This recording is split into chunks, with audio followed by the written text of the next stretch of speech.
అందరికీ నమస్తే. News one network evening top 10 news bulletin కు స్వాగతం. ముఖ్యాంశాలు. యూపీఐ పేమెంట్లు చేసేవారికి గుడ్ న్యూస్. యూపీఐ చెల్లింపులో డెలిగేటెడ్ వ్యవస్థను తీసుకురానున్నట్లు ఆర్బీఐ ఇవాళ ప్రకటించింది. దీని ద్వారా ఒక యూజర్ తన బ్యాంక్ ఖాతా నుంచి కొంత లిమిట్ వరకు మరొక వ్యక్తికి యూపీఐ లావాదేవీ చేసేందుకు అనుమతి ఇవ్వచ్చు.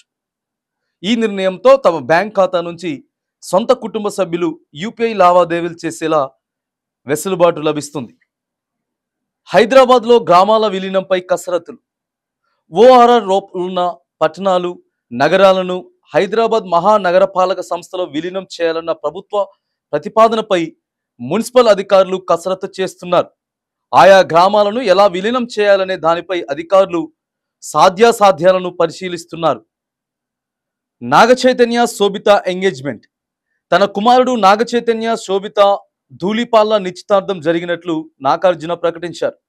ఈరోజు ఉదయం 9:42 ఈ శుభకార్యం నిర్వహించినట్లు ట్వీట్ చేశారు. వారిద్దరూ జీవితాంతం సుఖ సంతోషాలతో ఉండాలని ఆశీర్వదించారు.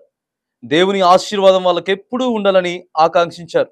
బంగ్లాదేశ్లో మైనారిటీలకు రక్షణ కల్పించాలి. ఓవైసీ. బంగ్లాదేశ్లో మైనారిటీలపై దాడులు జరుగుతున్నాయనే వార్తలు ఆందోళన కలిగిస్తున్నాయని హైదరాబాద్ ఎంపీ అసదుద్దీన్ ఓవైసీ అన్నారు. అంతర్జాతీయ చట్టాలకు అనుగుణంగా మైనారిటీలను వారి ఆస్తులకు రక్షణ కల్పించాల్సిన బాధ్యత అక్కడి ప్రభుత్వంపై ఉందన్నారు. మరికొద్ది రోజులు జైల్లోనే కేజ్రీవాల్. లిక్కర్ స్కామ్ కేసుకు సంబంధించి సిబిఐ నమోదు చేసిన కేసులో అరెస్టైన ఢిల్లీ సీఎం అరవింద్ కేజ్రీవాల్ జ్యుడిషియల్ కస్టడీని రౌజ్ అవెన్యూ కోర్టు పొడిగించింది. దీంతో ఈ నెల 20 వరకు ఆయన తిహార్ జైల్లోనే ఉండనున్నారు. ఇవాళతో ఆయన కస్టడీ ముగియగా సిబిఐ అధికారులు కేజ్రీవాల్ ను వర్చువల్ గా కోర్టులో హాజరుపరిచారు. భగవద్గీతను బిల్లు గీతగా సంబోధించిన బిత్తిరి సత్తి రవికుమార్ పై హిందూ సంఘాలు ఫైర్ అయ్యాయి. వానరసేన జాతీయ అధ్యక్షుడు రామరెడ్డి ఫిర్యాదు మేరకు Hyderabad cyber crime police case నమోదు చేశారు. దీంతో బిత్తిరి సత్తి క్షమాపణ చెప్పారు. నేను సరదాగా వీడియో చేశా, అందులో అక్షర దోషం వచ్చింది. దీన్ని కొందరు తప్పుగా అర్థం చేసుకున్నారు. ఎవరైనా బాధపడితే క్షమాపణ కోరుతున్నా అని వీడియో రిలీజ్ చేశారు బిత్తిరి సత్తి. వాడివేడిగా లోక్సభ. రాహుల్ వాకౌట్. వక్ఫ్ చట్ట సవరణ బిల్లుపై గురువారం లోక్సభలో అధికార విపక్షాల సభ్యుల మధ్య వాడివేడిగా చర్చ జరిగింది. అవినీతి పరులైన బీజేపీ నేతల కోసమే కేంద్రం ఈ బిల్లును తెచ్చిందని ఎస్పీ చీఫ్ అఖిలేష్ యాదవ్ విమర్శించారు. బిల్లును కేంద్రం వెనక్కి తీసుకోవాలని లేదా స్టాండ్ కమిటీకి పంపాలని ఎంపీ సుప్రియా సూలే డిమాండ్ చేశారు. బిల్లుకు వ్యతిరేకంగా రాహుల్ గాంధీ సభ నుంచి వాకౌట్ చేశారు. విపక్షాల డిమాండ్ను అంగీకరించిన కేంద్రం వక్ఫ్ చట్టం సవరణ బిల్లును జాయింట్ పార్లమెంటరీ కమిటీకి పంపడానికి కేంద్ర ప్రభుత్వం అంగీకరించింది. ప్రభుత్వం గురువారం లోక్సభలో ప్రవేశపెట్టిన ఈ బిల్లును ఇండియా కూటమిలోని మిత్రపక్షాలు తీవ్రంగా వ్యతిరేకించాయి.